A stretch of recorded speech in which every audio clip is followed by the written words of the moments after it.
Então, sejam todos bem-vindos, muito boa noite. Sejam todos bem-vindos à Escola Urântia. E hoje nós vamos fazer uma revisão do documento 146 e também vamos ver algumas passagens sobre os milagres e prodígios de Jesus.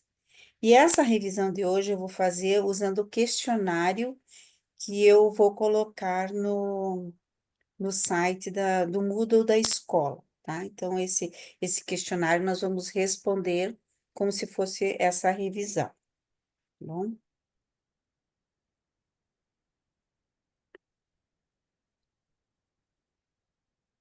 Então, vamos lá para ver se nós aprendemos ou não. Então, nesse documento, são as viagens, a primeira pregação de Jesus na, na Galileia, e ele passou por várias cidades, e a primeira cidade foi Rimon, né? Então, a afirmação aqui é: embora muitos dos cidadãos de Rimon hajam se tornado crentes dos ensinamentos de Jesus, eles causaram grandes problemas para os seus irmãos em anos posteriores. Essa é uma frase do texto, e vocês acham que essa frase ela é verdadeira ou é falsa? Porque os nossos exercícios na escola, eles são de verdadeiro ou falso, né? E o que que vocês acham? Que é verdadeiro ou falso? É verdadeiro. Verdadeiro? É- Verdadeiro. Verdadeiro, muito bem. Foi o Então, quem que respondeu foi dito semana verdadeiro, passada. né? Essa parte aí, então, acertou. Assim a gente tem uma ideia, né, do que a gente memorizou e tal. Isso mesmo. A segunda afirmação. Diga, Hélio. Pode fazer comentários, muito bem. Então, apenas uma sugestão. Quer que ponha o É, texto? eu quero que ponha o texto 146, 1, 1 e 1, 2. A tua pergunta está no 1, 2. Então, uma Ah, coisa é dizer o que eu acho, outra coisa é o que o texto afirma. sim, Então, seria bom fazer uma conexão isso. entre a pergunta, a resposta e o texto. A resposta está no 1.2, mas eu queria destacar o 1.1, que tem correlação com os demais parágrafos. Você quer ler a Hélio, porque até eu achar que... Você pode ler, por favor. Então, vou lá.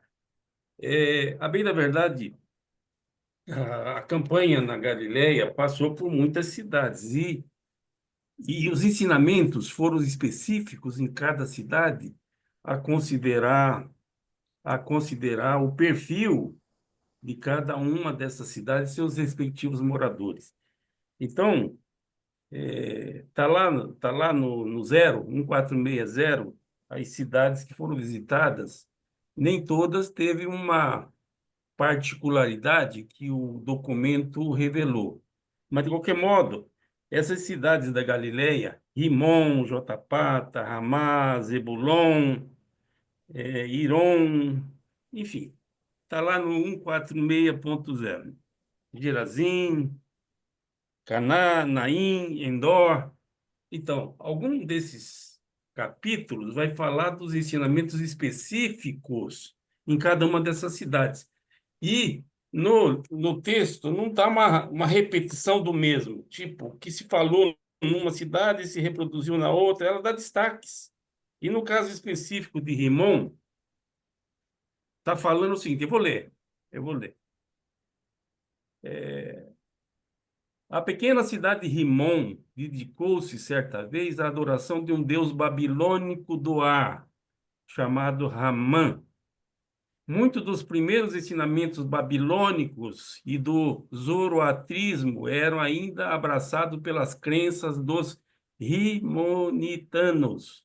Por isso, Jesus e os 24 devotaram grande parte do seu tempo à tarefa de deixar evidente a diferença, destaque para a palavra diferença, entre essas crenças mais antigas e o novo evangelho do reino. Ali Pedro fez um dos grandes sermões da sua carreira inicial sobre Arão e o bezerro de ouro.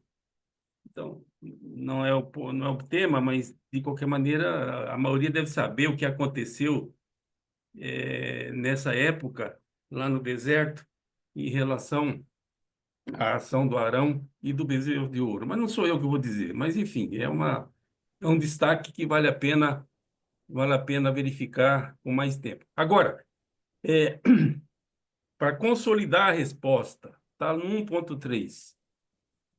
Muitas das melhores ideias sobre a luz e as trevas, o bem e o mal, o tempo e a eternidade, vinda dos babilônicos, destaque para babilônicos, e dos persas. Os babilônicos é o que seria hoje o Iraque, e os persas é o Irã, só para contextualizar. Foram incorporadas mais tarde as doutrinas do chamado cristianismo. E essa inclusão tornou os ensinamentos cristãos mais imediatamente aceitáveis aos povos do Oriente Próximo. Desculpe ter me estendido. Grato. Obrigada, Ellen. Mais alguém quer fazer algum comentário? Só nesse comentário do Aélio, é, não, indo no mesmo sentido, né? Esse conhecimento que a gente tem hoje de demônios e essas coisas, né? Basicamente vem do zoroastrismos, do inferno, né? Então, essa parte realmente ela foi incorporada, ela não fazia parte da cultura cristã inicial, apesar dela fazer parte de uma percepção que os apóstolos tinham, né? Eles insistiam muito nessa percepção, né? E realmente foi uma parte que foi incorporada. Isso mesmo. O cristianismo fez várias concessões, né? E essas concessões muitas vezes criaram confusões. Então vamos ao próximo. Foi a palavra de Jesus aos 24, na segunda noite de permanência deles, nessa aldeia pequena, que deu personalidade à missão de Jotapata. O que vocês acham? Que é verdadeiro, o que é falso?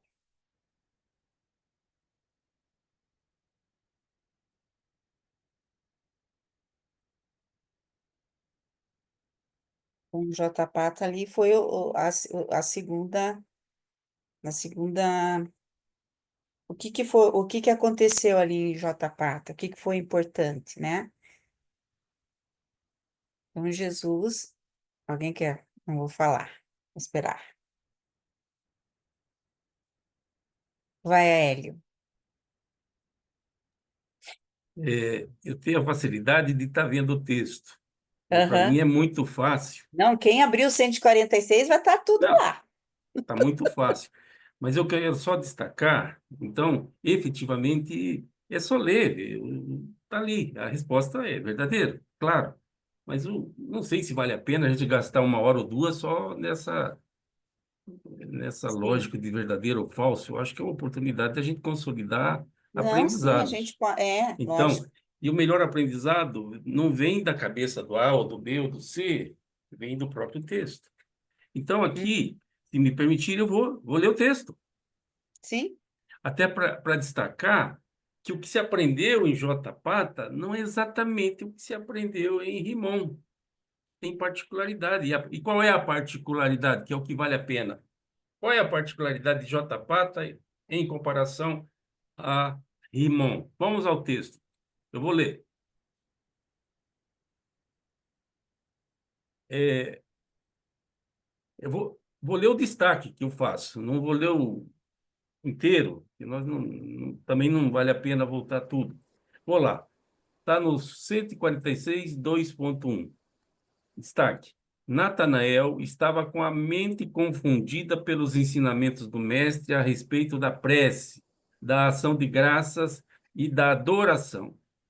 Em resposta à sua pergunta, Jesus falou prolongadamente para melhor explicar o seu ensinamento, que foi útil para Natanael, obviamente, e também foi útil para aqueles moradores de Jotapata. Esse é o destaque em relação aos ensinamentos de Rimon. Resumido e colocado em uma linguagem moderna, esse discurso pode ser apresentado enfatizando os seguintes pontos. Aí vai lá, desdobra. Mas então, a Isso, resposta é verdadeiro. isso. Então, Grato. e foi bastante importante, né, Hélio, essa obrigada,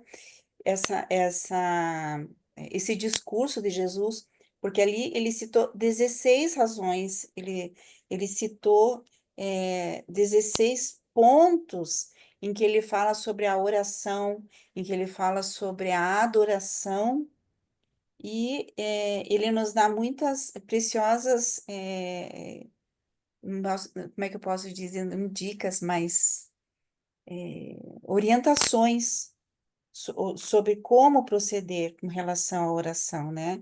Então, nós, na primeira parte dessa aula, dessa exposição, nós falamos e cada um deu a sua opinião e foi bastante proveitoso. Então, em Jotapata é que ele falou sobre a oração aos discípulos, né? Aos seus discípulos escolhidos e aos 12 discípulos de João Batista, por isso que foi aos 24, né? Que eles estavam juntos ali, e ali eles faziam também as suas pregações nessas cidades.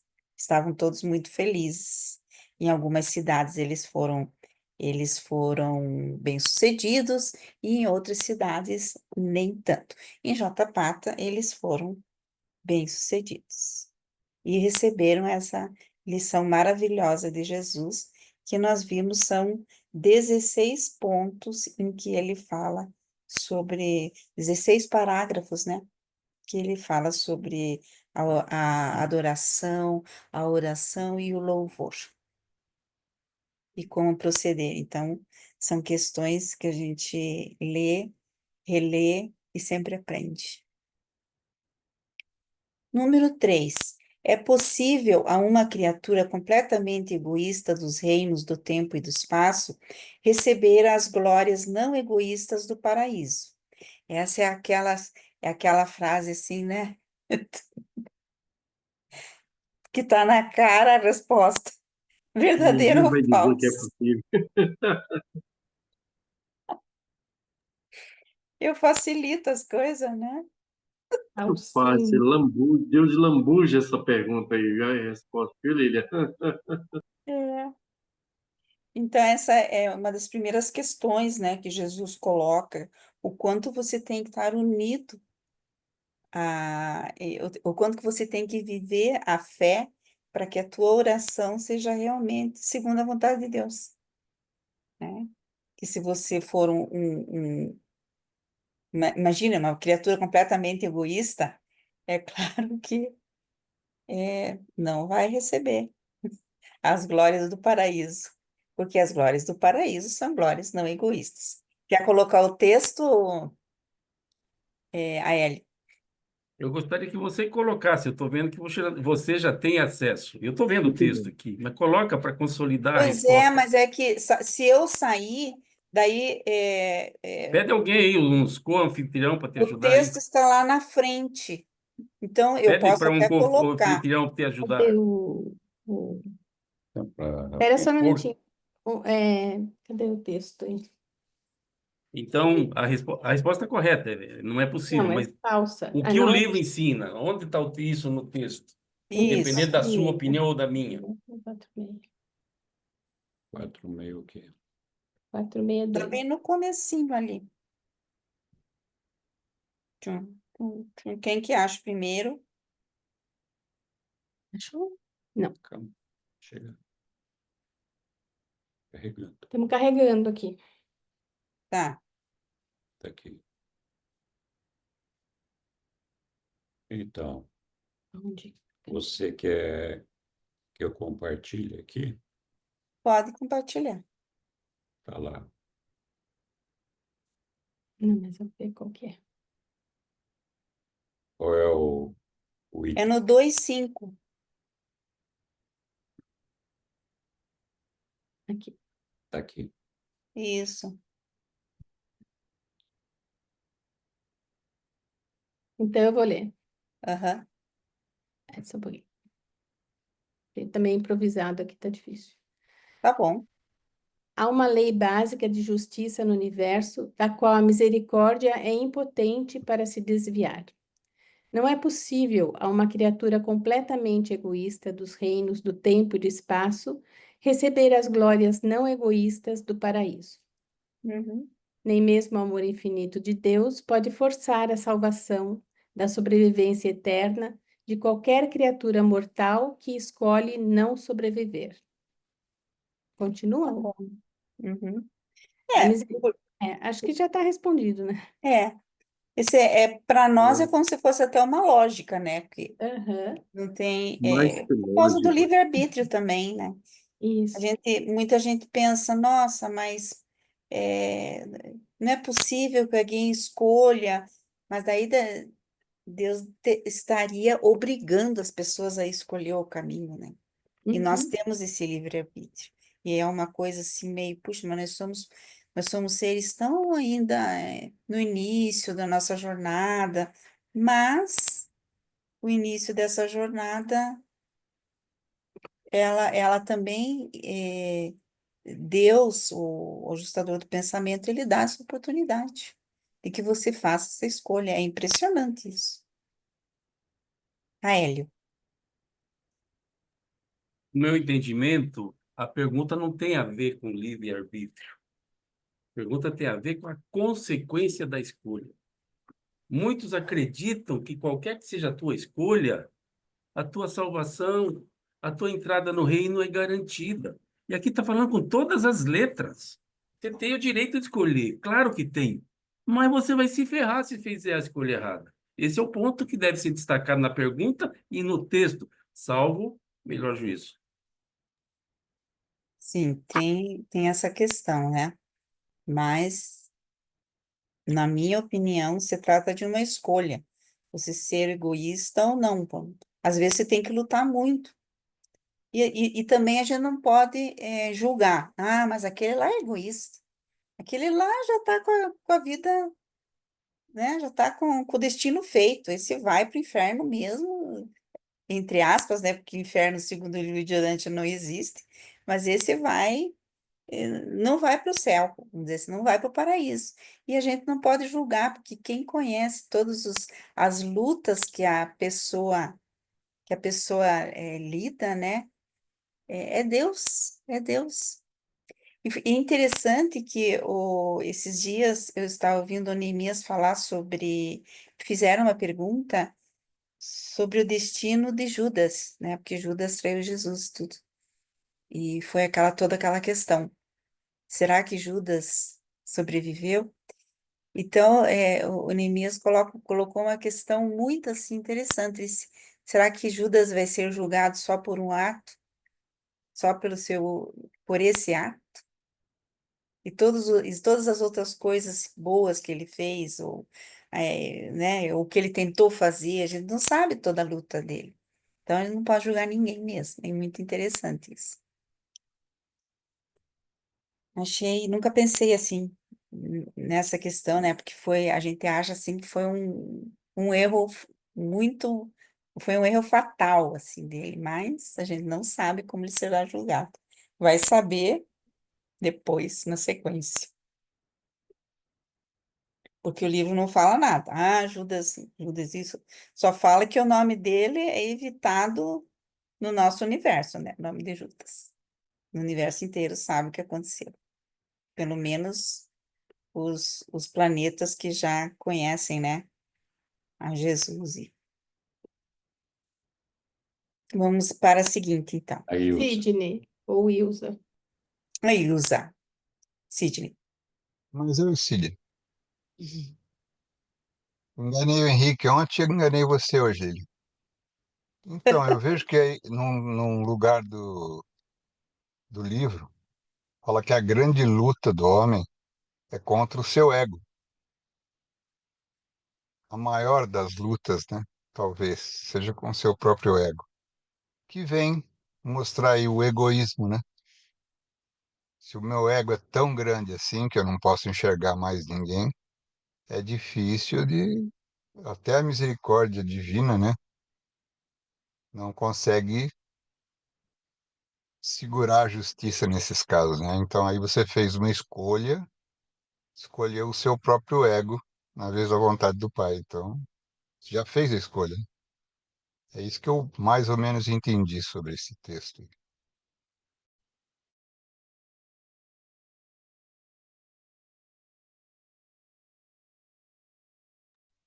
E acabou, obrigado.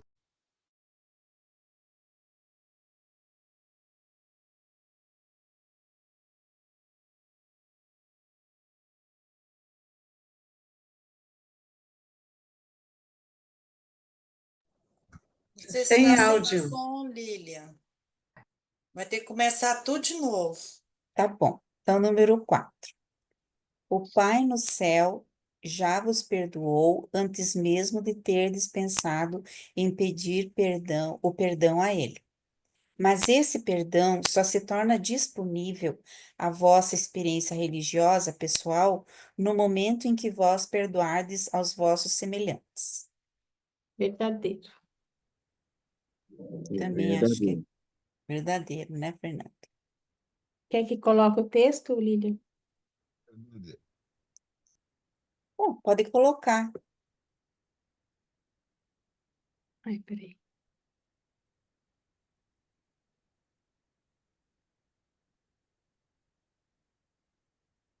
É o 3.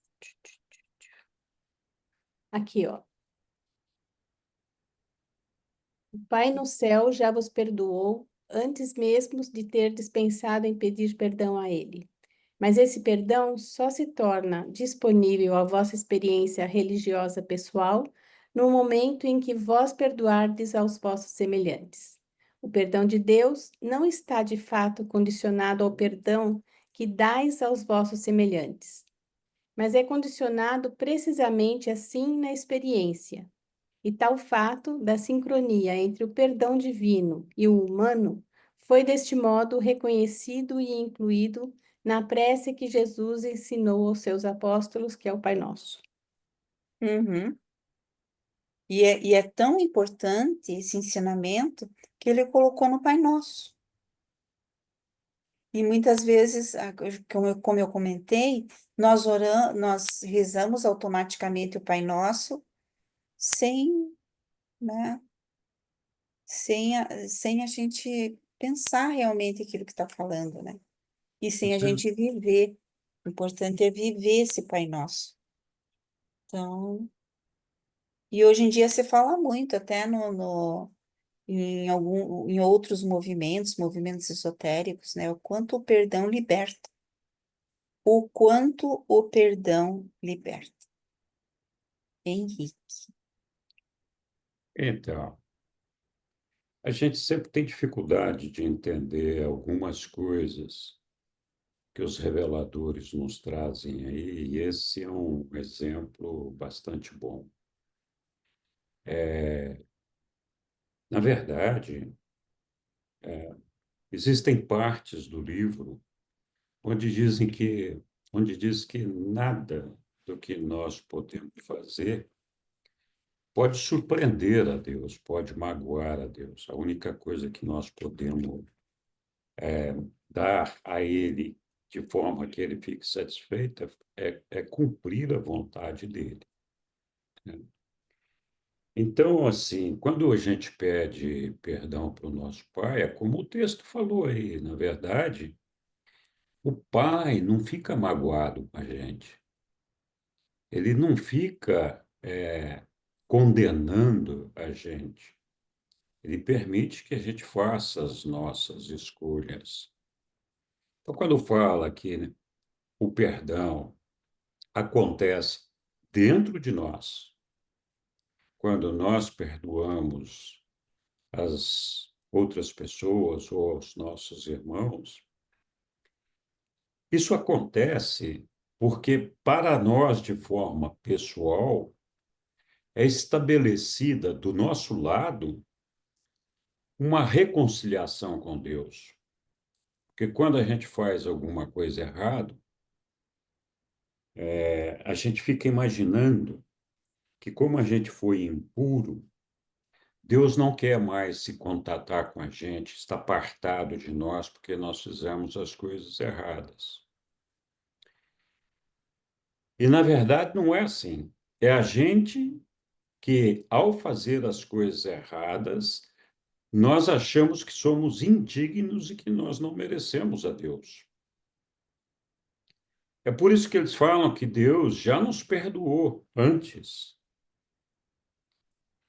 E aí, esse perdão só tem efeito sobre nós quando nós vivemos a experiência da fé no nosso Pai e na irmandade dos homens. Então, de outra forma, se nós não fizermos essa experiência interna de amar os nossos irmãos, de perdoar as pessoas que de alguma forma nos magoaram, a gente está sendo um mau cristão. A gente não está seguindo a vontade do Pai. Então, nós continuamos nos afastando do Pai porque nós não nos permitimos ter compaixão, ter misericórdia, ter piedade, ter amor pelos nossos semelhantes. E essa é uma condição sine qua non para que nós, mortais, estejamos com a nossa alma em paz e o pensamento livre de ideia de impureza que possa nos afastar do nosso Pai. Então, quem provoca esse afastamento somos nós. Não existe o afastamento por parte do Pai.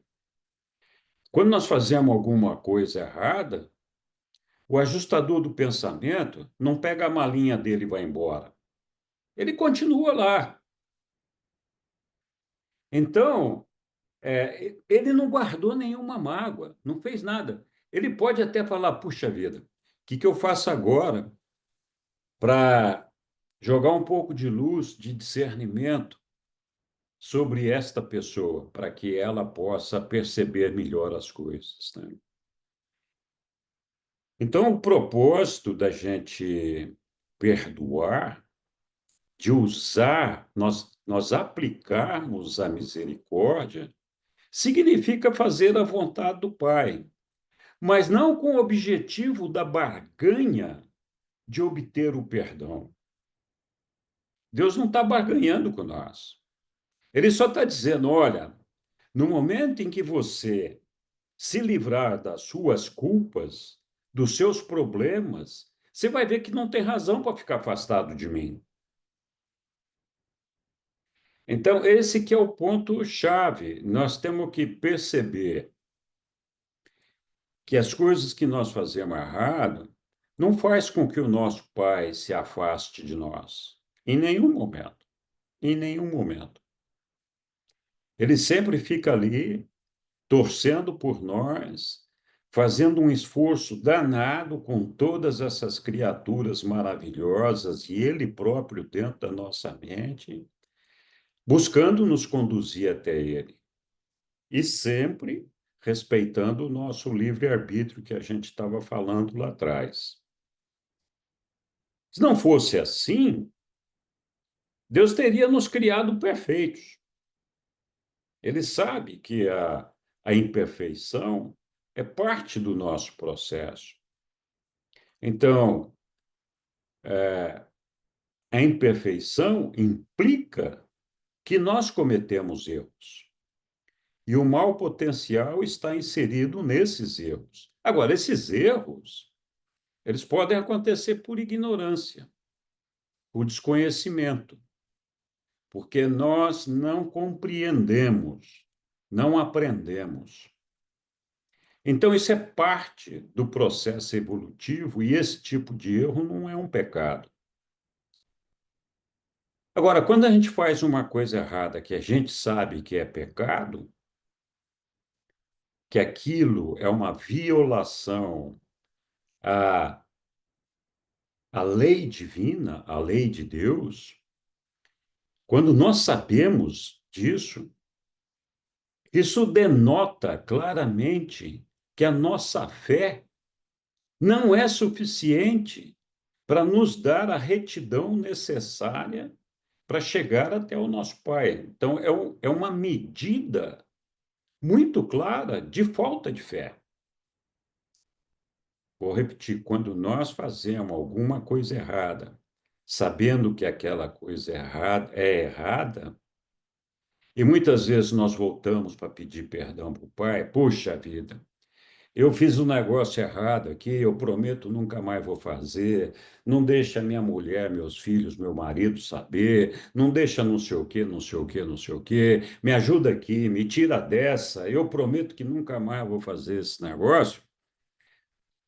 Mostra claramente que nós sabíamos que aquilo que nós pretendíamos fazer e fizemos viola a lei divina.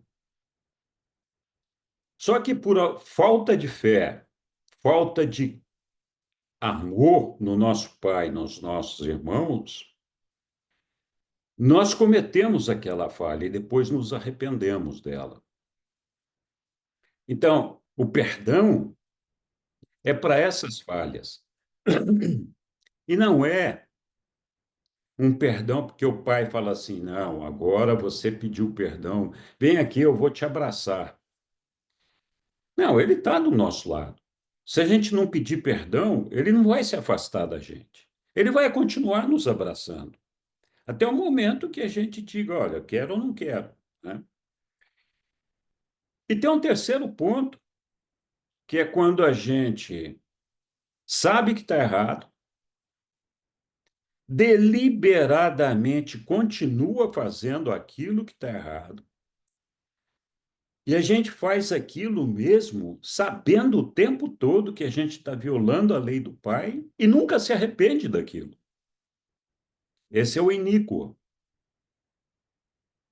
né? Que com certeza, dentro dessa situação, então é aquela pessoa que não só lhe falta a fé, como existe uma rejeição ao amor divino, ao amor dos semelhantes, e que não quer saber. Escuta, eu não quero participar desse negócio. Claramente, é uma decisão consciente, clara e deliberada. Então, esse ponto é bastante importante para a gente pensar, fazer uma reflexão de que poderia dar a impressão de que, quando nós erramos, o nosso Pai se afasta de nós. E que, se a gente não perdoar os nossos irmãos, ele não vai se aproximar mais da gente. Esse raciocínio é errado. O nosso Pai não se afasta da gente, como eu falei.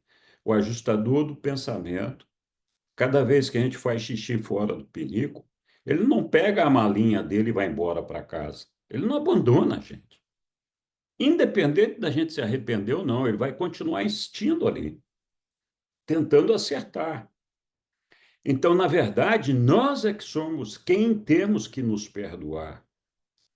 É maneira da gente se perdoar, da gente reconhecer que nós banimos a nossa culpa, é justamente não atribuir culpa aos outros, não julgar os outros, não nos afastarmos das outras pessoas. Quando nós fazemos isso, nós fazemos a vontade do Pai. E não é o Pai que está se reconciliando com a gente, somos nós que estamos nos reconciliando com o nosso Pai. Então, esse é que é o ponto de reflexão nesse texto aí. Né? Talvez eu tenha me alongado muito, mas desculpe, Lília. Imagina, obrigada, Henrique, muito obrigada. Mais alguém? Continuando. Vamos ver a próxima pergunta. Acho que todos estão acertando tudo.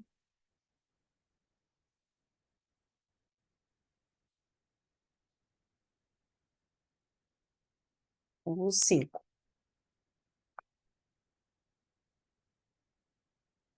5. Ao abrir o lado humano do canal de comunicação entre Deus e o homem, os mortais imediatamente disponibilizam o fluxo sempre constante da ministração divina às criaturas dos mundos. Verdadeiro ou falso? Verdadeiro. Isso aí Verdade. parece bem verdadeiro, né?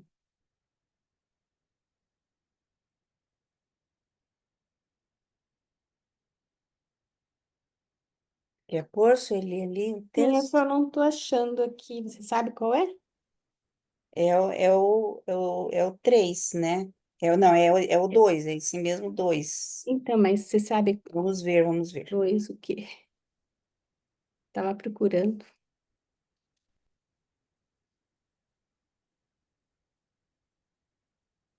Quem achar primeiro, grita.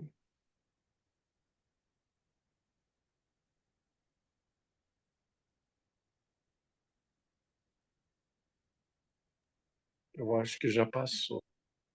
Tá? Aonde? O parágrafo era um desses aí em cima não acima. Fala assim, quando, acho que é esse aí.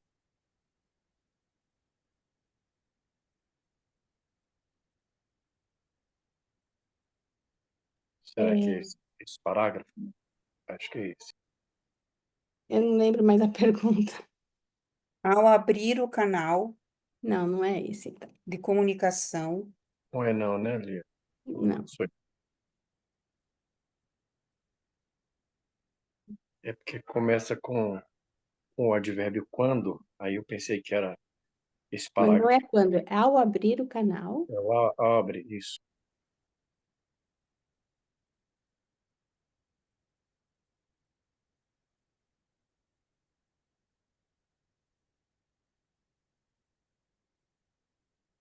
e é interessante, né? Porque s- Deus está sempre pronto. Essa frase, Deus está sempre pronto a nos ouvir.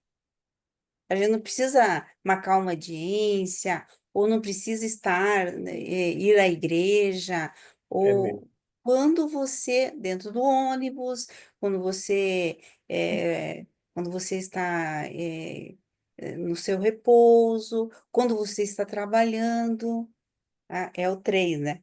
Quando você está trabalhando, quando você está fazendo algo, você pode se comunicar com Deus. Olha, eu estou fazendo meu almoço, olha, Jesus, abençoe esse alimento, ou esteja aqui comigo, né, nesse almoço, né? Nessa preparação desse alimento, que seja assim algo que vai alimentar minha família. Quer dizer, você pode fazer uma oração, você pode estar unido a Deus em todos os momentos, não só em momentos específicos. Você pode reservar um momento específico, sim, mas aí eu acho que a gente sempre está, né, celebrando de Deus, não sei, pelo menos a minha experiência.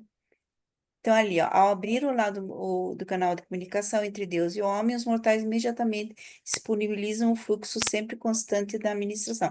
Quer dizer, é o reino de Deus em nós. Quando o homem ouve o Espírito de Deus falar dentro do coração humano, inerente a essa experiência está o fato de que Deus simultaneamente ouve a prece desse homem.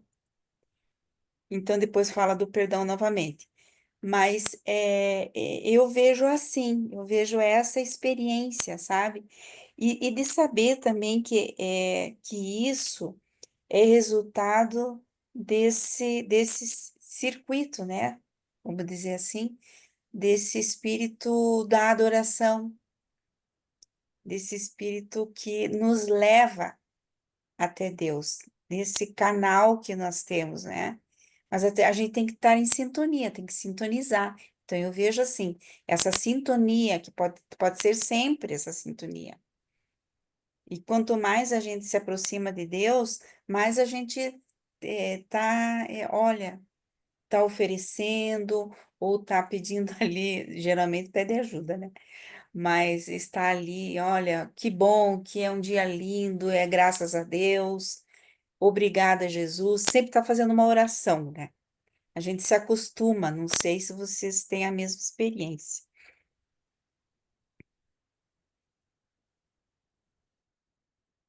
Alguém quer comentar alguma coisa?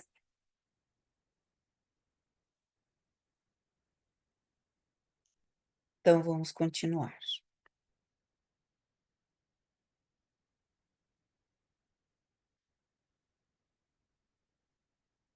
6. Os homens sinceros temem um exame crítico das suas verdadeiras convicções e dos seus ideais nobres.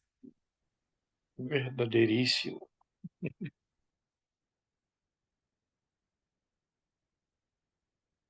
Muito verdadeiro isso. Eu Eu acho vou que ler está de novo, gente.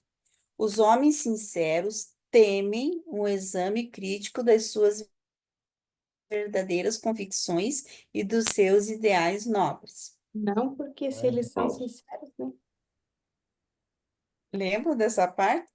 É justamente o contrário. É o contrário, eles Exatamente. não temem. Não temem. Não teme. Dá impressão, né? Mas não teme.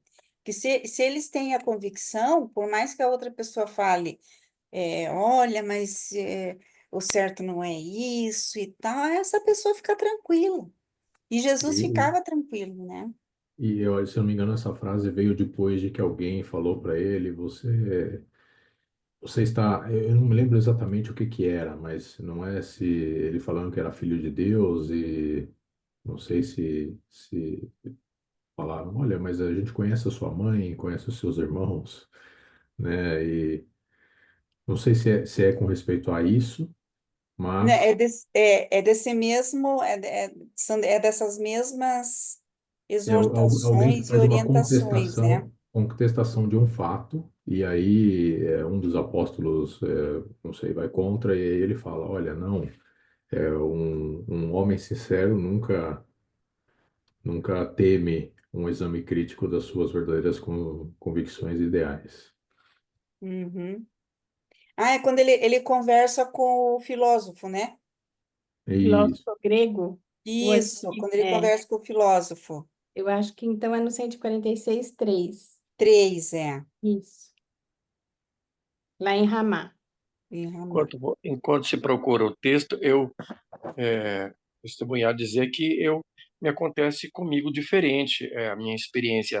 Eu sempre estou Ah, desconfiando de mim mesmo, se eu realmente sou sincero. Eu peço a aham. Deus, Senhor, que me escrutine, porque eu não acredito em É mim. Eu, a- 146:3. eu fico com medo de estar enganando a mim mesmo. Então, eu faço um exame crítico nessa situação aí e pergunto, Senhor, será que realmente eu sou sincero para contigo? Mas vamos lá o texto, né, É Lívia? isso, isso. É o 3:2, Sueli. Isso, já pus aqui. Ah, mas acho que eu não sei Tem se que eu estou compartilhar. compartilhando, desculpa. Tá, Então, compartilha, compartilha. estou fazendo aqui, ué. Calma aí. É o 3:2 bem lá no finalzinho. Isso, é. Nenhum homem é perturbado em momento algum pela atitude do seu semelhante quando tem uma confiança perfeita na verdade daquilo que acredita, de todo o coração. A coragem é a confiança daqueles que têm uma honestidade a toda prova quanto às coisas que professam acreditar. Os homens sinceros são destemidos quanto a um exame crítico das suas verdadeiras convicções e dos seus ideais nobres. Olha aí. Então, é nesse sentido que eu disse para vocês que sou destemido, eu faço a mim mesmo essas indagações. Será que eu realmente eu sou sincero o suficiente para estar Uhum. fazendo a tua vontade, Pai? Eu faço sempre essa pergunta, essa oração, né? Mas Ah, realmente entendi. esse o final. E os homens sinceros são destemidos quanto a um exame crítico de suas verdadeira. Eu estou com o problema aqui dos seus ideais nobres. Então, realmente Aham. é muito bacana esse texto. Então, a minha acontece diferente, se é que eu estou realmente certo em desconfiar de mim mesmo, né? Desculpem. Não, mas é interessante porque é uma crítica que nós fazemos. E nós fazemos esse exame, a É, gente chamava, né, Exame de Exame de consciência. consciência, a Igreja Católica diz. É. Então, você tem que ter coragem para fazer um exame de consciência. Porque você se pergunta, será que eu agi corretamente? É Mas verdade. aí Jesus está falando dos nossos ideais. Porque muitas vezes vem e criticam, olha, mas por que que você acredita nisso? Você acredita no amor de Deus? Mas e por que que aquela criança sofre tanto? Sempre aquela É, pergunta, né? aí sim. Então, se você tem essa convicção, né? E você não teme que seja colocado à prova, né? E eu vejo também por esse lado, Fernando, por você fazer, eu acho que o homem tem que ter bastante coragem de É, receber uma crítica, para isso. receber uma crítica. E Sueli, você consegue colocar o o texto lá? exercício, de você se autocriticar, vamos dizer assim, né? Também é bastante assim corajoso. É mesmo. E ao mesmo tempo, eu acho que é bem útil, né? Você fazer isso, que você vai estar crescendo. Olha, É, mas você faz esse julgamento ou crítica, né? De você mesmo, para crescer. Agora, não sei se é Henrique, pois acho que é o É Caio. o Caio. Ah, o Caio Eu antes, só tá? queria, eu só Tá. queria apontar um negócio aqui que eu sempre achei muito interessante, que Jesus utilizou, e aqui tem um fragmento disso daqui, que justamente quando ele fala cadê? Aqui. Que a intolerância é a máscara para encobrir as dúvidas secretas alimentadas quanto à verdade da própria crença. Tá? Essas máscaras, Jesus tem vários trechos do livro que ele fala de certas máscaras. Então, a máscara da intolerância é algo para encobrir as suas dúvidas. Ele fala que a máscara como é que é? Da violência é para esconder a covardia, isso. né? E tem uma outra máscara que eu acho que é intolerância, violência e eu acho que é agressividade, que também é para encobrir alguma outra coisa. Então, assim, todas essas coisas que a gente acha que são reações nossas, que depende do teu nível, né? Você pode até dizer que é para defesa, etc. De verdade, elas escondem uma instabilidade que você tem, né? Você está tentando Sim. esconder coisas de si mesmo, né? E utilizando essas coisas como uma armadura, né? Para esconder aquilo que realmente você sente. Exato. Obrigada, Caio. Henrique. Bom, cara, comentário E- bacana. Então, esse texto aí é um texto interessante, porque ele traz uma outra reflexão bastante importante para todos nós que somos estudantes e buscadores da verdade. Então, esse texto aconteceu em decorrência do discurso do grego filósofo, suposto grego filósofo, que fez um discurso ali, e que, na verdade, estava falando um monte de abobrinha, né? E os próprios apóstolos percebiam que o que aquele filósofo estava falando não fazia sentido nenhum. Mas Jesus permitiu que o filósofo terminasse as explicações dele. E, e daí que vem a ideia de que, se eu tenho confiança na minha crença, eu não tenho que ter medo de que outro venha e exponha uma crença, exponha uma ideia, mesmo que eu não concorde com aquela ideia. Então, a tolerância de Jesus com relação a isso daí foi de permitir que o grego se manifestasse, para depois, com poucas palavras, mostrar que ele estava errado, Isso né? mesmo. E assim, Mas ele não se empenhou em interromper o indivíduo e dizer, ó, você está errado, não é assim que funciona. Então, esse é o tipo de coisa que nós não devemos fazer mesmo. Se nós acreditamos na nossa fé, na nossa religião pessoal, nós temos que permitir que as outras pessoas se manifestem e depois, por meio dos nossos exemplos, por meio das nossas considerações assertivas, mostrar que existem outras ideias, né? Aquela ideia de que Jesus, num outro momento, falou: olha, você não pega a água suja do balde, e a água suja do balde aí refere-se às crenças acumuladas na vida por uma pessoa. Então, Jesus dizia: olha, você não pega as crenças do balde, aquela água suja do balde, e joga fora para pôr água limpa. A maneira certa de fazer isso é deixa o balde ali com aquela água suja e vai enchendo ele com água limpa. Aquilo vai transbordando. Vai ficar uma hora, vai chegar uma hora que toda a água está limpa.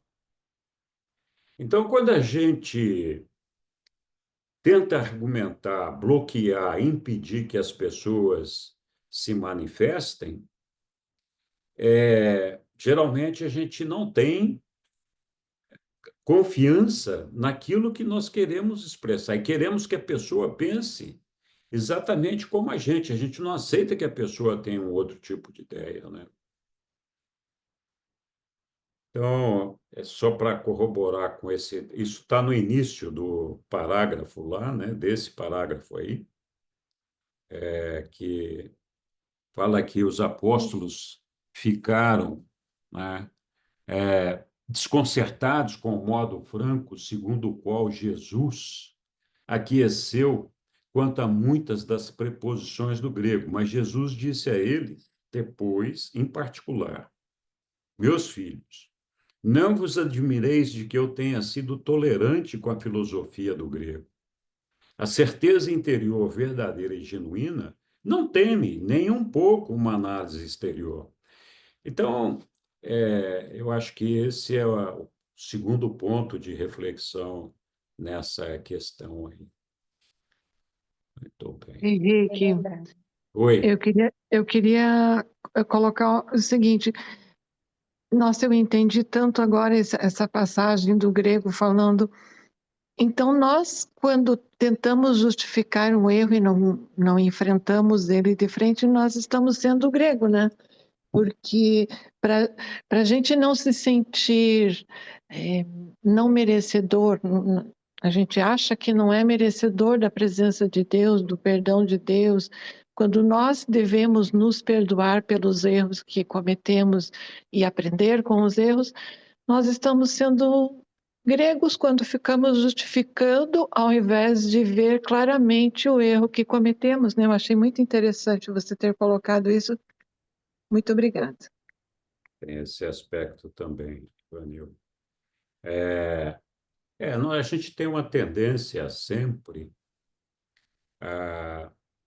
primeiro, quando a gente faz as coisas erradas e a gente tem alguma consciência, alguma relação pessoal com Deus, a gente fica com aquele complexo de culpa, né? Essa é uma coisa que não tem dúvida. A outra, nós temos uma mania de que todo mundo tem que pensar do jeito que a gente pensa. Então, quando alguém manifesta uma crença com a qual nós não concordamos, porque a gente entende que aquela crença não tem fundamento à luz dos ensinamentos, como dizer, por exemplo, que existe um maligno competindo com Deus, né? A gente sabe que não existe isso. Então, o fato da gente ter essa certeza não justifica que a gente diga para a pessoa: você está errada, não é dessa forma. Seu pensamento está tudo errado. Quando a gente faz isso, a gente cria uma situação refratária, ou seja, aquela pessoa automaticamente se põe numa defensiva e não adianta você falar nada porque ela não está ouvindo mais. Ela deixou de ouvir. Então, Muitas vezes nós temos que ter paciência de deixar a pessoa falar e depois, com calma, mostrar as coisas da maneira correta, mas sem criticar as pessoas. Não precisa criticar. Não precisa esvaziar o balde. Só joga água limpa nele. Muito Henrique, bem. Hum. mas fica um pouco mais complicado quando a gente não enxerga os próprios erros, né? Porque entender o outro, socialmente nós temos um entendimento de como perdoar o outro e tal. Mas quando, como você colocou, ficamos na culpa e ao invés de entender exatamente o que deveríamos compreender sobre os nossos erros e nos perdoar, nós estamos sendo o grego, né? Que a coisa mais difícil é o auto-perdão, na minha opinião, não sei se estou certa. Sim, mas por quê? Porque a gente tem o autoconvencimento que encontra origem em crenças que nós desenvolvemos para cada um de nós. Nós cristalizamos aquelas crenças que nós desenvolvemos para cada um de nós. Verdade. Então, a gente tem dificuldade, quando a gente faz isso, a gente tem dificuldade de enxergar fora daquela cristalização. A gente tem dificuldade de abrir a janela, de abrir o espaço para que outras verdades possam entrar na nossa vida. A gente assume que aquilo que a gente já formou uma opinião está selado. E o tempo todo, os reveladores, Jesus, os seres celestiais, eles nos falam que a verdade não é uma coisa cristalizada. A verdade, ela vai se ampliando e ela vai crescendo cada vez mais à medida que nós nos aproximamos de Deus. É que nem o nosso livre-arbítrio, né? Os reveladores falam, olha, aqui neste mundo vocês têm o livre-arbítrio. Na verdade, o nosso livre-arbítrio é muito limitado. O nosso livre-arbítrio principal, o mais importante, o que interessa, é dizer sim, eu quero fazer parte do reino de Deus, quero ser filho de Deus e amar os meus irmãos, ou não, eu rejeito tudo isso. Evidentemente, com todas as consequências a respeito disso. Os reveladores nos dizem que quando a gente se aproximar do paraíso, a gente vai se surpreender com a amplitude do nosso livre-arbítrio, porque a gente vai ter um poder de decisão sobre muitas outras coisas que hoje a gente não tem. Né? Então, a nossa capacidade de percepção das coisas sempre é muito limitada pelas cristalizações que nós fazemos das nossas crenças. E os reveladores são insistentes, e Jesus também, olha, você deve estar aberto, deve estar com os ouvidos abertos, a alma aberta, a ouvir e a perceber novas realidades. É claro que quando a gente faz isso, a gente tem que ter um filtro interno que nos diga se essa coisa nova que está aprendendo, que nós estamos aprendendo, faz sentido ou não. Mas nós não podemos simplesmente cercear o novo, afastar o novo, porque não bate com a nossa ideia. Vou dar um exemplo bem típico aqui, né? Aqueles que acreditam na reencarnação, tem uma razão para eles acreditarem na reencarnação, e isso está cristalizado nas crenças daquela pessoa. Aí, quando vem alguém e fala, não, a reencarnação não existe, é evidente que é um choque. É evidente que é um problema para quem acredita na reencarnação. Então, não basta você dizer que ela não existe. A pessoa tem que entender qual é a verdade, qual é o fundamento por trás disso daí. Uma coisa que o livro de Urântia faz muito bem. Então, quando eu comecei a ler o livro Durante, e vocês, deve ter acontecido com vocês também, tem muita coisa que eu falava, mas caramba, pô, esse negócio aqui está destruindo tudo que eu aprendi ao longo da minha vida, né? E faz sentido isso que o livro Durante está fazendo? Faz sentido, quer dizer, promove o bem, é a favor do bem, é a favor do amor, promove a verdade de Deus, tem uma lógica razoável por trás daquilo ali, ou é uma coisa sem lógica nenhuma? Um outro exemplo disso é a questão do inferno. Quantos cristãos não acreditam na existência do inferno? Então, assim, a pessoa fala: olha, você vive aqui na Terra, encarnado, nessa carne sua aí, nessa matéria miserável. Talvez você dure 60, 100 anos, não sei, mas é uma merreca de tempo comparado com a eternidade. Mesmo para nossa mente, que não consegue conceber a grandeza da eternidade, nós sabemos que a eternidade é muito tempo. E nós sabemos que a nossa vida aqui é muito pequenininho perto dessa eternidade que a gente mesmo faz uma ideia dela. Então, quando alguém fala assim, olha, Deus vai te condenar a viver no inferno pela eternidade, nós temos que parar para pensar. Faz sentido isso?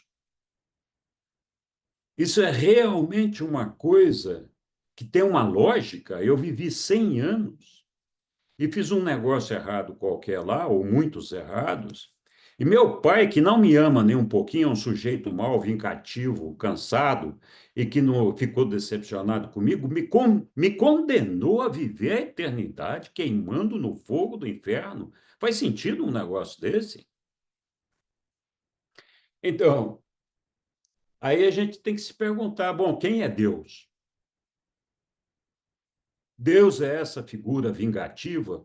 Deus é essa figura que fica com um caderninho anotando as coisas lá?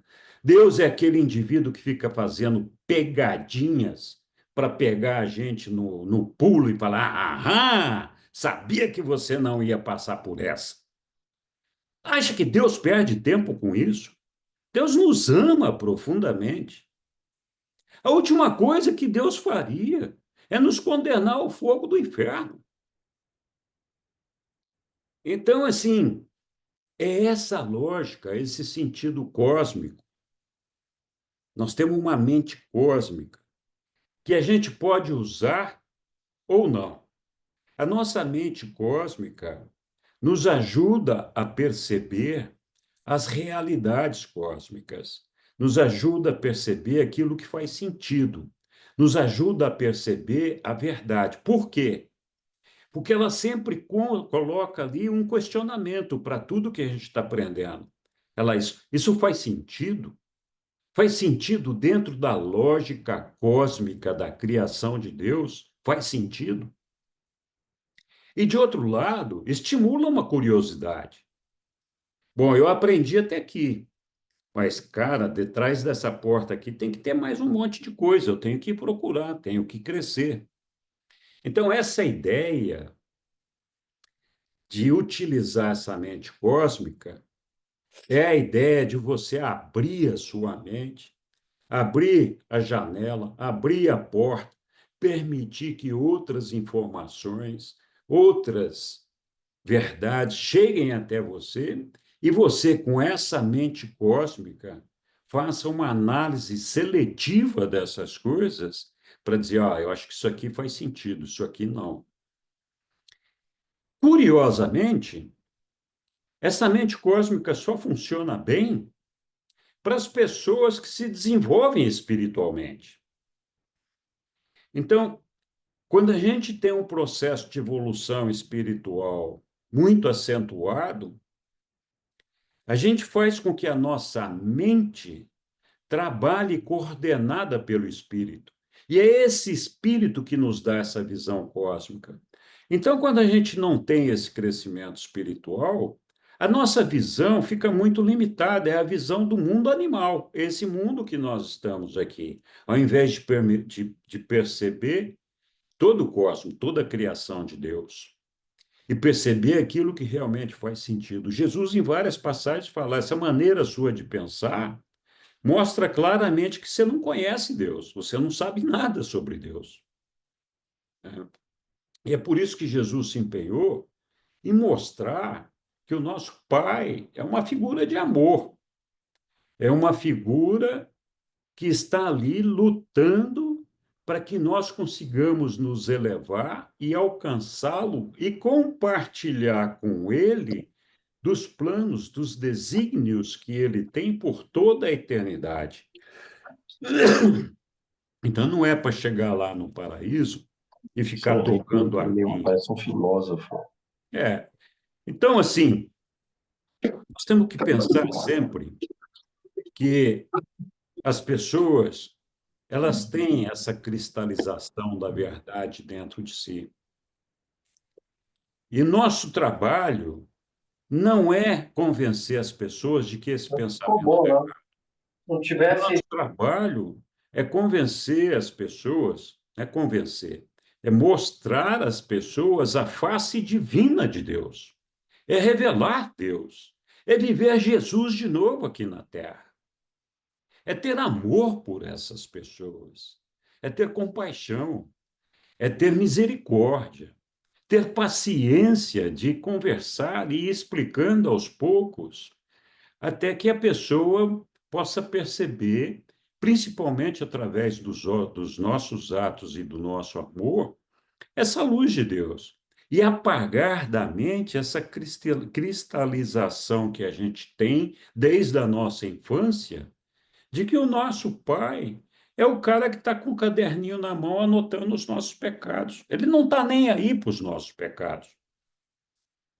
Não está nem aí é a maneira de dizer, porque ele se preocupa na medida em que nós, através dos nossos pecados, nós podemos deixar de atingir a meta de chegar até Deus. Ele não quer nos perder. A preocupação do nosso Pai é não nos perder, mas essa é uma decisão nossa. Então, mesmo ele não gostando dessa ideia, se a gente decidir que a gente não quer ficar com ele, ele não vai fazer nada, porque essa é uma decisão nossa. É muito engraçado, a gente fala assim, Deus não perguntou se eu queria vir a esse mundo, e eu estou aqui. De fato, ele não perguntou se a gente queria vir aqui, mas ele está te dando a oportunidade de dizer, olha, já que você me trouxe até aqui, eu quero continuar ou não. Então, se você não queria estar aqui, só basta você dizer, olha, eu não quero estar mais aqui. E pronto, acabou. É uma decisão sua. Não é uma decisão dele. Então, a nossa percepção do nosso Pai é sempre muito distorcida. Muito distorcida. Nós temos que sempre pensar, nosso Pai não faz pegadinha, não fica colocando cisco nos nossos olhos, não fica puxando o nosso tapete, não fica arranjando armadilhas para a gente cair. Pelo contrário, nosso Pai nos dá desafios para a gente aprender a nos aproximarmos dele, para a gente crescer espiritualmente. Aquela história, cuidado com o que você pede para o seu pai. A gente fala assim, pai, eu quero ter compaixão, quero ter tolerância. A gente acha que quando a gente faz essa oração pedindo tolerância, o nosso Pai vai chegar, se aproximar de nós, bater com uma varinha mágica na nossa cabeça e dizer assim, a partir daí, você é um sujeito tolerante porque você pediu para ser tolerante. Negativo. Nosso Pai vai dizer, você quer ser tolerante? Está aqui, tem o Zezinho aqui, tem o Antônio, tem o Pedro, tem o Joaquim, tem a Maria, tem a Zezinha, tem não sei quem. Você tem que conviver com essas pessoas que com certeza vão provocar a sua paciência e provocar a sua tolerância, para você aprender a ser tolerante. E a maneira de você fazer isso é amando as pessoas. A única maneira da gente ser tolerante é a gente amando as pessoas. Se a gente não ama as pessoas, a gente não vai ser tolerante nunca. Então, cuidado com o que pede. O nosso Pai, ele nos dá tudo o que nós queremos. Então, pediu tolerância, ele vai dar oportunidades da gente desenvolver tolerância. Pediu paciência, ele vai dar oportunidades de desenvolver a paciência. Pediu fé, ele vai dar oportunidades de desenvolver a fé. Muitas vezes, isso implica na superação de desafios que faz com que a gente ache que estamos sendo castigados. Não, meu pai colocou, me deu essa desgraça aqui para eu lidar com esse negócio aqui. Ele que pôs esse negócio no meio do caminho para que eu fosse sofrer, para que eu tivesse aflição, né?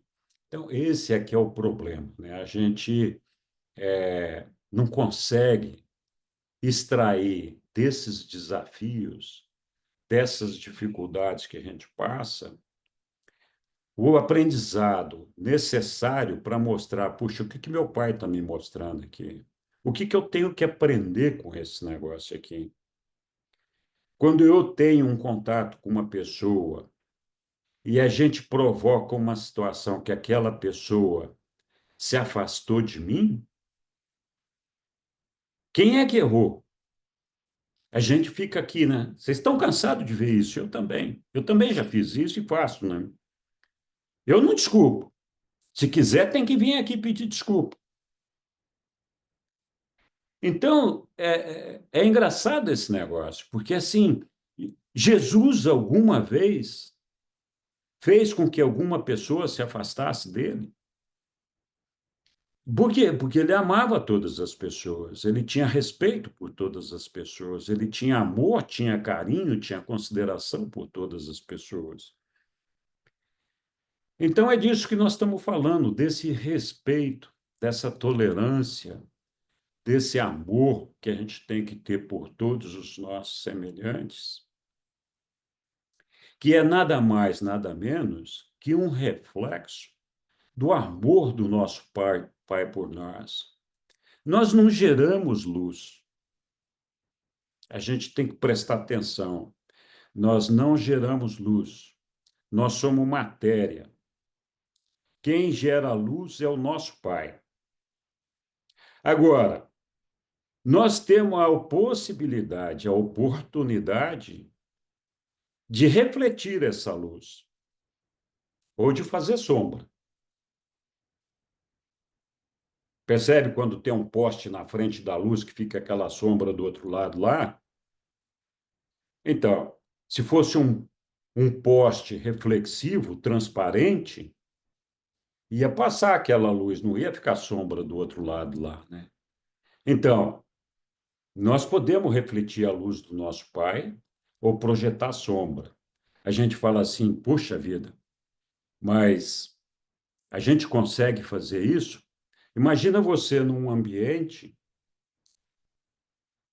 qualquer ambiente, que tenha lá 1000 pessoas numa sala fechada, no escuro, e todas aquelas pessoas estão ali, ou se divertindo ou não, fazendo coisas, etc. E aí aparece um cidadão lá que é iluminado como Jesus transmite essa luz de Deus. Essa pessoa tem a força de iluminar todas aquelas pessoas que estão ali em volta. Não iluminar com essa luz que nós conhecemos, mas iluminar com a luz da consciência, com a luz do amor, com a luz da afetividade, etc. Eu sempre me empolgo, não posso subir no tijolinho, que fica complicado, né? Obrigada, Desculpa aí. Henrique. E no Obrigada. tijolo. Vamos continuar, então. Então, agora nós vamos, depois aqui desses pontos que Jesus nos ensinou e dessa frase que deu bastante reflexão a todos nós aqui, nós vamos começar a ver agora sobre os milagres. Então, aqui, a cura do leproso em Irom foi um milagre de Jesus. Verdadeiro ou falso? Verdadeiro. Verdadeiro. Verdadeiro. Então, esse foi o primeiro milagre de Jesus, né? Que podemos dizer assim, se bem que teve aquele milagre dos 683, mas aquele, acho que para uma pessoa só esse foi o primeiro milagre. E às vezes eu me questiono que Jesus se propôs a não fazer milagres. Ele não queria disseminar o evangelho com milagres, mas eu creio que ao perceber a grande necessidade durante que às vezes quando você vê as coisas de longe, você não imagina que, se bem que é, Jesus é Deus, né? Mas não sei, eu acho que aquela experiência que Jesus fez na carne, auto-outorgado, vivendo na carne, fez com que ele visse de uma outra perspectiva, né? E visse que, de uma certa maneira, lógico, aquilo que ele pensava não era bem aquilo que o Pai Universal pensava, porque o Pai Universal, o que ele fez foi tudo de acordo com a vontade de Deus. Então, o Pai Universal também viu essa necessidade de fazer os milagres. Não sei se vocês concordam.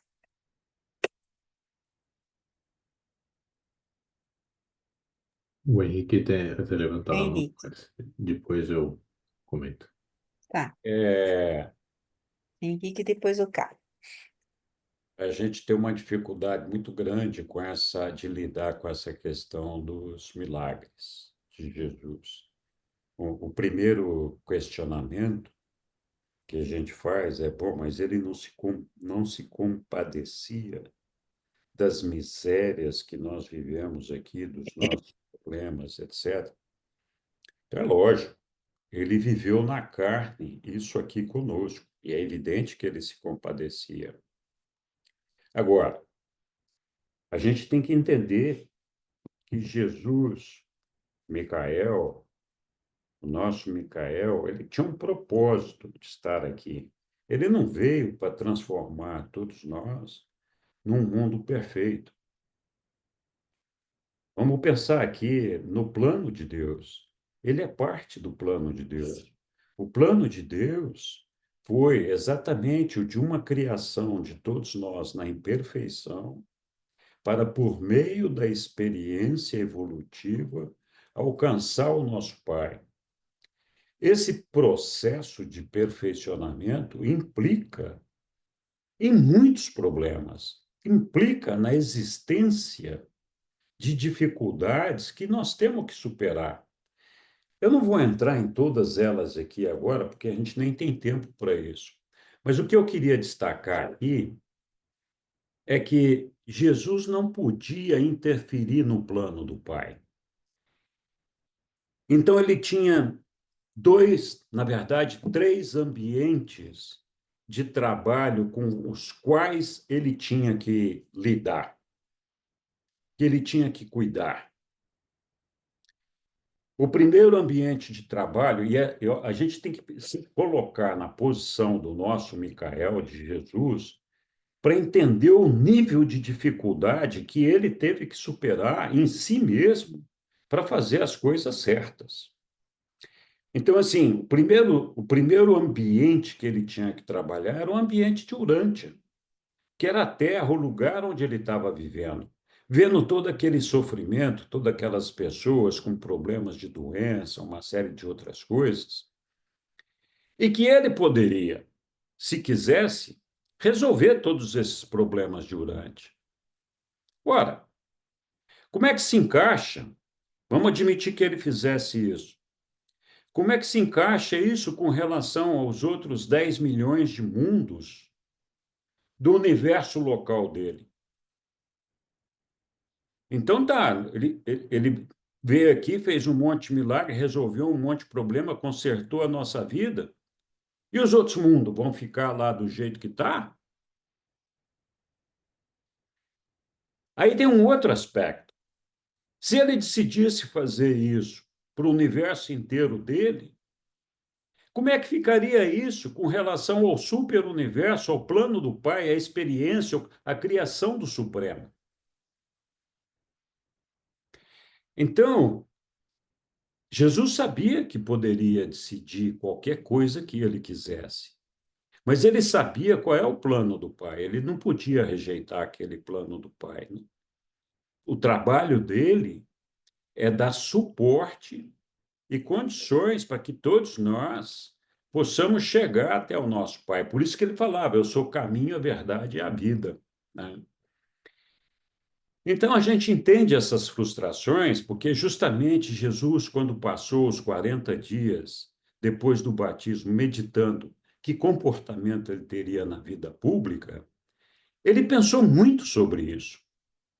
Ele pensou, bom, eu posso impressionar essas pessoas que estão lá em Jerusalém, lá no templo, eu posso caminhar no ar ali, flutuar no ar, fazer chover, enfim, deixar as pessoas maravilhadas com o meu poder.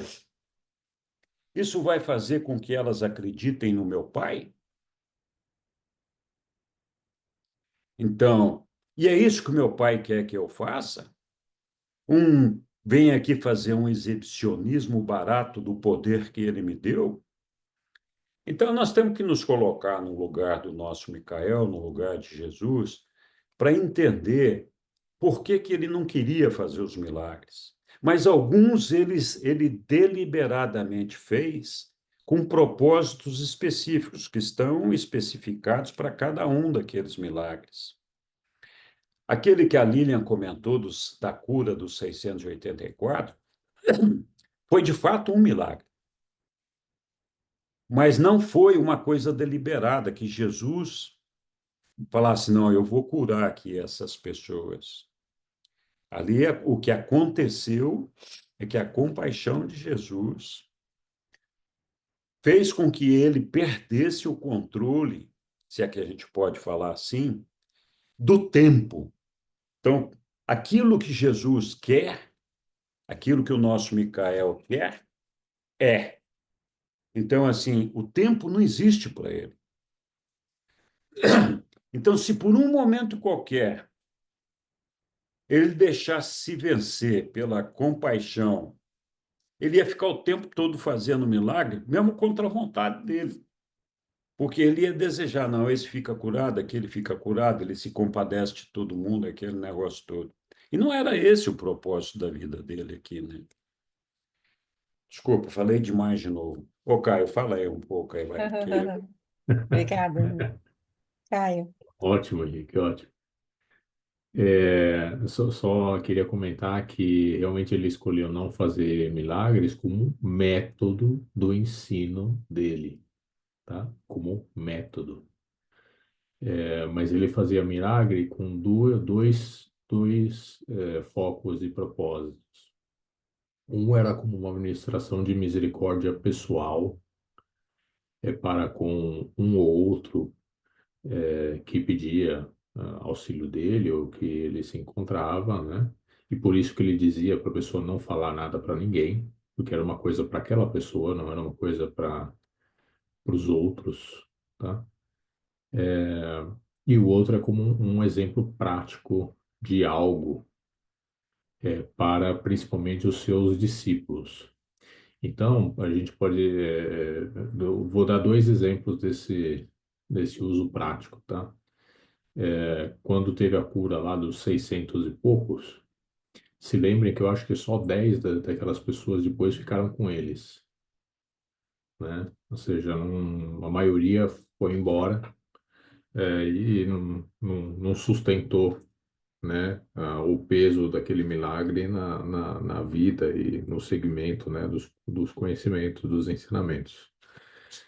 Teve um outro caso também de uma estrada, 3 leprosos, onde 2 eram judeus e um samaritano. Não sei se se lembram dessa passagem aí. Inclusive, eles viviam juntos e eles falavam assim que era só a força da doença, né, para deixar um samaritano viver com 2 judeus.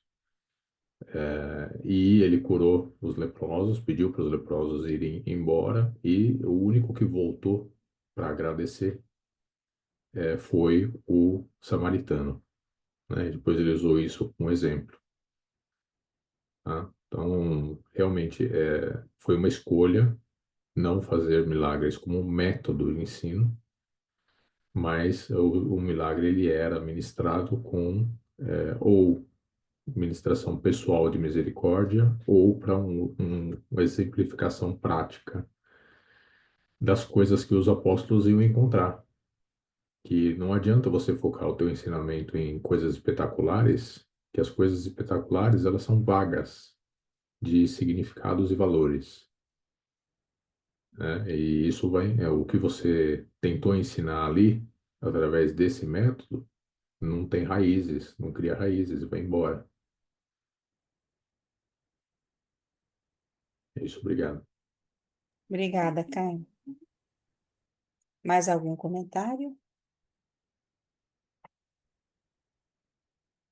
Continuando. Então, a cura do leproso foi um milagre de Jesus verdadeiro. Depois, a cura do filho de Tito não foi um milagre de Jesus, mas uma presciência dos fatos. Verdade. Verdade. Verdadeiro. Muito bem. Então, quer dizer, inclusive esse filho de Tito não é o mesmo que o filho do centurião, não. Então, esse Tito foi pedir a Jesus que curasse seu filho, e quando ele voltou, o filho já estava curado, mas porque ele iria se curar de qualquer maneira. Então, o livro até fala de que são prodígios de Jesus, né? É um prodígio, porque é um prodígio você ter consciência de que aquela pessoa ficará curada. Não deixa de ser, né? Mas não é um milagre. Alguém quer comentar? Lembrando-se que na época de Jesus era muito normal enterrarem pessoas que estavam em coma por um tema de doença grave. Isso. Inclusive é dito lá que na época de Lázaro, inclusive o ressuscitar de Lázaro ser feito ao 4º dia, era justamente por esse fato, porque era normal de enterrarem as pessoas e no 3º dia, no 2º ou 3º dia, a pessoa se levantar e sair do túmulo. Nossa, imagina, né? Porque eles falavam que, como é que é, o fel da ponta do anjo, da espada do anjo, só fazia o seu efeito pleno, no fim do 3º dia. Uhum, Então, no 4º dia já não haveria modo de ressuscitar. Então, imagine um lugar onde era comum se enterrar pessoas que estavam em coma, e uhum, Jesus, por uma presciência, sabia que a pessoa não havia morrido, que de verdade estava em coma. uhum. Isso. Então, agora vamos para o próximo, que é a questão a volta à vida do filho da viúva de Naim. Não foi um milagre de Jesus. Verdade. Verdadeiro ou falso? Verdadeiro. Verdadeiro. Verdade. Isso. Então foi mais aqui eles estavam na procissão do féretro, né? De sepultamento do filho da viúva. E daí, quando Jesus viu que eles pediram a Jesus, né, que fizesse ali o milagre, quando Jesus viu que ele estava dormindo, ele preferiu acordar o esse filho, né? Fazer com que ele acordasse e para ele não ser enterrado vivo, porque ele ia ser Errado. enterrado e ia acordar, porque ele estava ali, acho que com aquela doença que faz com que a pessoa Catalepsia, né? A é catalepsia, né? catalepsia, Isso. provavelmente, né? E ou ou mesmo coma profundo, né? Ali o livro não deixa certo ali. É, Mas ele já estava sendo sepultado, né? Enquanto o filho de Tito ainda estava em casa, né? Ainda estava no leito, mas o filho da viúva, ele estava sendo sepultado. Ali estava eles estavam levando, né? Para o sepultamento. E Jesus está aí. É interessante nessa parte também, porque Jesus, de certa maneira, ele tira esse filho desse estado, ou de coma, ou de catalepsia. De é um dos dois ele tirou, quer dizer, verdade. hum, vo- dá até para dizer que o milagre, ou então, se a gente Meio chacoalhar milagre. uma pessoa que está cataléptica, será que Meio... a gente tira ela desse estado? Também não sei, não entendo muito bem essa questão, né? Lília, Mas a questão é que foi, Caio. só lembrando um ponto interessante quando eu li essa parte, Aham, é que no ressuscitar de Lázaro, de verdade a quantidade de pessoas que estava ali não era tão grande assim. Mas aham, essa procissão dá a entender que tinha mais pessoas, que era uma é. procissão e que estava levando o menino. E Uhum, simplesmente eles param a procissão no meio do caminho. Jesus vê ele, pede para ele acordar, sair desse estado. uhum, Ele se coloca, não de pé, mas imagino que sentado, e começa a falar. E todas as pessoas ali ficaram aterrorizadas, porque para elas viram uma pessoa ressuscitar dos mortos, né? é, Então, imagino que o efeito prático ali nas pessoas foi mais amplo até do que o efeito do ressuscitar de Lázaro. e lembrando que Jesus disse aos discípulos, né? Mas não adiantava eles dizer, não, não, é o jeito dele falar, mas foi um milagre mesmo. É o jeito, é que ele não quer as honras para ele. E É para isso eles aí. também é, era o fato assim, não, se a gente falar que foi um milagre, a gente vai convencer mais pessoas, né? Mas Jesus não queria isso. E ao mesmo tempo, é como se fosse até assim, ali um ato de caridade, nossa, para aquela pessoa que ia ser enterrada ali e não estava morta, né? Ilza. É interessante que nos evangelhos, tanto nos evangelhos quanto no Atos, Aham, os apóstolos falam várias vezes que, olha, ele não tem predileção por pessoas, ele é humilde e não quer méritos para ele mesmo. aham, Então, você vê que essas coisas todas impressionavam eles de modo muito importante, uhum, né? E, obviamente, que eles deviam de achar que esses pseudo-milagres, né, na cabeça deles, era um modo de ele não querer mérito para ele mesmo. uhum, verdade. Ilza, você quer falar? Então, é o seguinte, hoje nós sabemos de muita coisa que naquele tempo não se tinha conhecimento.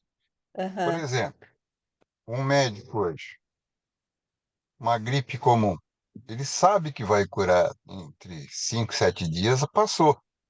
Ele dá medicamento só para dor de cabeça, para dor no corpo, essas coisas, mas ele sabe que aquilo vai passar. Não chega a ser uma presciência, é um conhecimento que ele já tem, que ele já adquiriu. Quanto uhum, mais ainda o, o nosso Jesus, né? Quanto sim, conhecimento como criador de um universo ele não tem? Ele é, sabia o que ia passar, o que não ia passar, que aquilo logo ia passar, a pessoa ia voltar ao normal. É a mesma situação. tem o conhecimento que aquela doença não é uma doença grave que vai matar ninguém. Vai passar, pronto. É, É a realmente. mesma coisa que hoje, né? Só que hoje nós temos mais conhecimento. Naquela época eles não tinham tanto, né? Sim. Só isso, obrigado. Obrigada, Cid. Então, estamos chegando ao fim aqui do nosso questionário. E a última pergunta. Jesus explicou ainda aos seus apóstolos que os espíritos de seres humanos já mortos não retornam ao mundo de sua origem para comunicar-se com seus semelhantes vivos. Verdadeiro ou falso? Muito verdade. Verdadeiro. Verdade. Verdadeiríssimo. Verdadeiro. E Achei apesar, engraçado. e apesar disso, é dito também que foi muito difícil, Jesus achava muito difícil fazer os apóstolos acreditarem que não tinham tido vidas anteriores e que, bom, nesse sentido aí, né, que os espíritos não voltavam para se comunicar. Aham. E você vê que Jesus não insistiu muito nisso. É, Apesar ele não insistiu, porque disso, ele viu, né, que eles não estavam preparados, que essa questão ainda ia demorar um pouco, né? Existia entre os judeus mesmos e entre os gregos uma crença bastante grande na reencarnação. Então, e eu acho engraçado que essa passagem aqui, uma vez teve uma leitora que ela não se convencia muito, né? Mas aquela parte do livro porque tem uma parte anterior que fala, né, que os mortos não voltam, né? Tem uma parte, eu não lembro que documento que é, mas ela na ainda não verdade, estava convencida. ele dá uma condição lá de verdade. Os mortos podem voltar, sim, mas tem uma condição específica para eles voltarem. É, isso. É, É, eles podem voltar, mas não durante uma dispensação, em isso. casos excepcionalíssimos, e eles vêm em espírito ajudar, e eles vêm para ajudar na administração do planeta. Como parte da administração Isso, espiritual do como planeta. parte da Tá? administração. Eles No vêm texto, acompanhado de um super na fim, que é tem para não mais fazer essa bobagem. ainda? É, bem acompanhados aí. Então, daí, como estava contando, né, essa história dessa leitora, e um dia eu enviei para ela essa parte, né, que Jesus tinha falado, que os mortos não voltam, né? É assim, nossa, mas agora estou convencida. Porque quando Jesus fala, é Jesus falando. Quando Jesus fala, ponto final. É Jesus falando, né? Mas era uma questão assim que ele deixou que fosse se resolvendo aos poucos e tal, né? Mas como voltou com tudo a um certo momento no século passado, essa questão da reencarnação, então acho que também, mais do que nunca, os reveladores se convenceram de que não, o livro de Urântia tem que vir mesmo, não tem o que fazer. Porque no começo, né, é, eles precisam de algumas explicações, precisam de uma consciência cósmica mais ampla e pronto, né? Mas, na verdade, a reencarnação, ela é mencionada umas 2 ou 3 vezes em todo o livro. E, quer dizer, como a palavra reencarnação, acho que uma ou duas, mas aqui Jesus não fala na palavra, mas fala que os espíritos dos seres humanos que já morreram não voltam ao seu mundo de origem, né? Bom Nem, comentário seu, Lília. E você disse que os reveladores viram que precisava mesmo de revisar essa questão. E é, no tempo da outorga da quinta revelação, a questão da reencarnação estava muito forte, né? Principalmente na Europa, né? Na França, com Allan Kardec, né? Com lá na Rússia também, né? Com a Blavatsky, Helena, né?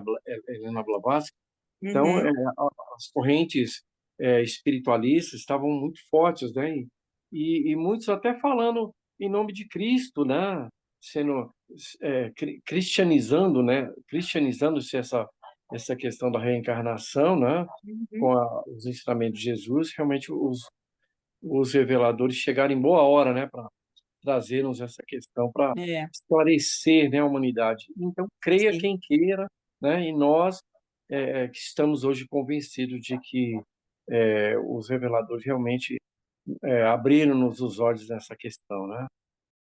sim. A gente não via muita lógica, né? Nas É, várias vindas, e mesmo, eu acho que quando ele fala da Índia e do hinduísmo, que essa crença, ela tirou muito a esperança das pessoas, né? De que, porque elas achavam que elas deveriam repetir várias vidas aqui na Terra, mas a gente percebe por todo o livro, não só por essa frase ou por uma outra, mas que a lógica da ascensão e da vida, que nós vamos ter assim a vida em outros mundos, né? Mundos espirituais, mundos bronzeais, ela é só ela só evolui, ela não volta, né? Ela vai sempre evoluindo. E Deus vai ver aquilo que a gente tem de melhor e vai trabalhar em cima daquele melhor. Vai jogando a água limpa em cima como disse o Henrique, né? E como diz Jesus, vai jogando água limpa do amor, da misericórdia e de tudo que nós temos que aprender. Eu estava vendo um livro, um vídeo espírita hoje, justamente de um cara chamado, deixa eu ver como é que é, o, é de Curitiba, inclusive, o rapaz. O nome dele é Eder Puchalski. Não sei se vocês conhecem. Ele é um instrutor da ouvi falar, Associação Espírita do Brasil, da Sociedade Espírita do Brasil, de Estudos Espíritas. que eu já ouvi falar. Que fica pelo menos esse lugar que ele está, fica em Curitiba. E é impressionante como eles reconhecem certas coisas, eles só erram no objeto. Então, por exemplo, ele tava explicando lá, por que precisa ter reencarnação. Porque você tem que crescer, você tem um ser livre e você tem que crescer na diversidade. Então, você precisa viver vidas em ambientes distintos que dão oportunidades distintas de você adquirir os valores, né? E esse crescimento na diversidade, ele é visando a integralidade, ou seja, você de alguma forma se integrar mais com o todo, né? Que está correto. Se vocês forem ver o que é o caminho ascensional no livro de Urântia, é isso. Você vai viver diversas vidas em diversidades de existências, e inclusive no livro de Urântia, inclusive é mais diverso, porque nem sequer é aqui, são em lugares que estão de oportunidades distintas de crescimento, né? Ambientes distintos de crescimento.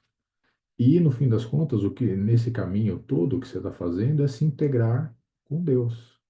É isso que você está fazendo, você está se integrando com Deus. Então, é, de novo, os valores, os propósitos, eles são muitas vezes muito alinhados. Assim, é só um tema de objeto, né?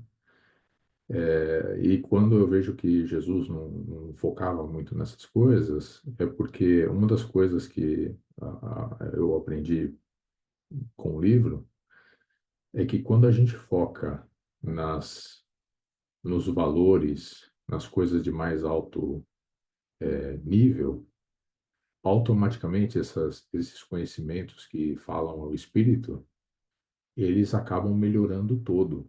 Você acaba, em algum momento, abandonando essas outras coisas de menor valor, ou essas coisas acabam não fazendo mais sentido para você. porque você tem uma conexão maior com a verdade e você começa a estar mais apto a entender o que é real, verdadeiro e o que não é verdadeiro, né? Então, realmente, assim, como fato,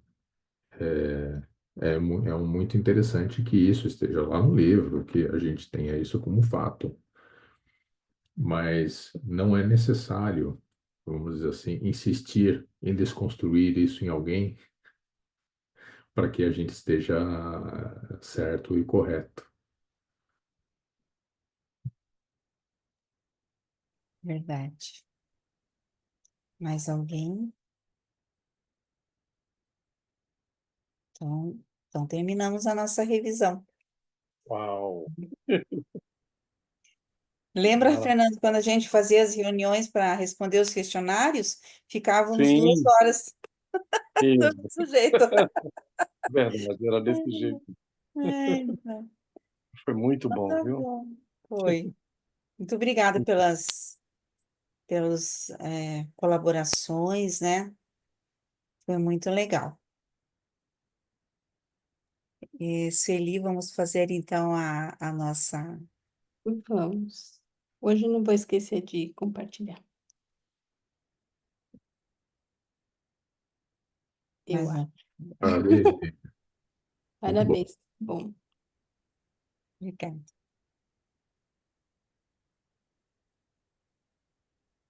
vocês estão vendo? Sim. Sim, Sim, Ótimo. então Você pode vamos lá. falar, Lilian, por favor? Isso, Caio, Maria Alanes, Tira o meu nome, que eu já tenho o livro aqui do ladinho. tá. Então, Cristiane, Fernando,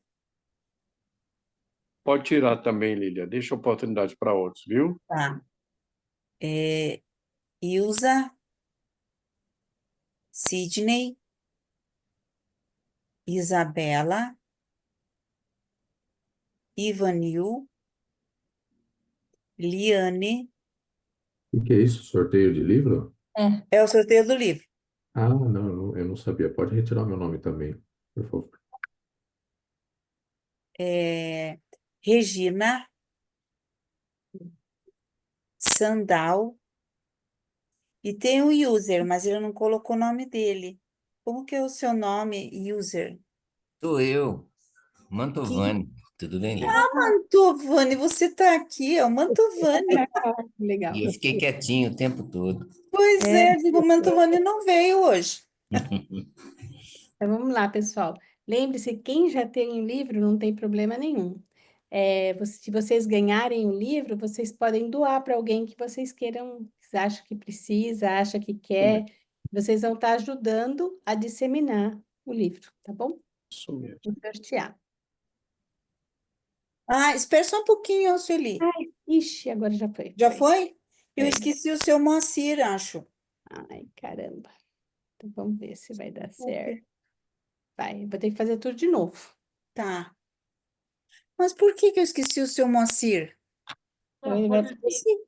Pode tirar o meu. Ah, Ah, não fala isso. Eu já ganhei 2 já. então tá bom. Então, por isso que ele não falou nada, mas se eu omitir algum nome, por favor, tá? Bom, Então, a Maria Lanes pediu para tirar também Cristiane. Cristiane, Fernando, Ilza, Sidney, Isabela, Ivanil, Liane, Regina,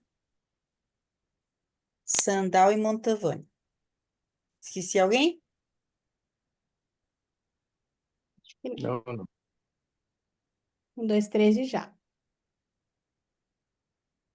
Ele é lerdinho, ele demora um pouco. Mas, Liane. Parabéns, parabéns. Liane. Parabéns, Lília. Liane era para ser você mesmo. É, Ela disse no começo eu preciso de um livro para doar. ótimo, agora já ganhou. É. Depois você só passa, por favor, o seu endereço ou o endereço para onde você quer que a gente mande e a gente manda. Então, se você receber um livro e você quer doar, vocês podem fazer assim também, ó. Em vez de eu mandar da gente mandar para alguma pessoa, para você que ganhou, vocês podem falar, eu quero que mande para o meu amigo tal, para minha amiga tal, e a gente encaminha, não tem problema nenhum, tá bom? Eu podia ter feito isso na Ah, semana passada, retrasada, né? tá bom. Na próxima Bom, vai ganhar mais, então na próxima envia. você faz. Verdade. Sueli, Oi. obrigada, meu amigo em São Paulo recebeu o livro. Ai, que bom, fico feliz. Ele Maravilha. está feliz com o livro, ele não conhece nada. Tá bom, Deus que ajude que ele consiga. E se precisar também, convida ele para participar dos grupos, de algum grupo que É, se eu tem convidei para interesse. ele participar desse grupo, mas ele disse que calma, deixa eu ver o primeiro livro. Ele é jornalista, né? Ele falou, deixa eu ler o livro primeiro. Eu falei, boa sorte. Depois você me fala. Isso aí. Que Muito bom. joia, gente. Muito Muito bom. obrigada. Semana que vem, então, todos convidados. Isso. Teremos um Obrigado. professor convidado a semana que vem. Quem é Pode semana falar, que vem? Lilian. Conta quem é. É o Lerina, né? É o Isso. Marcelo Lerina, tá? Ele é da diretoria da Associação Orante do Brasil, Não tá bom? conheço. Então, são todos convidados. Obrigada. Um Pessoal, abraço, boa noite. Obrigada, Lilian. noite. Parabéns. Obrigada. Obrigada, um Obrigada, abraço. pessoal. Obrigada. Boa noite, Bom pessoal. Boa descanso. noite. Boa noite. E aí, pessoal, boa noite a todos. E Boa até noite. quarta que vem. Até. É, Tchau, boa tchau. noite.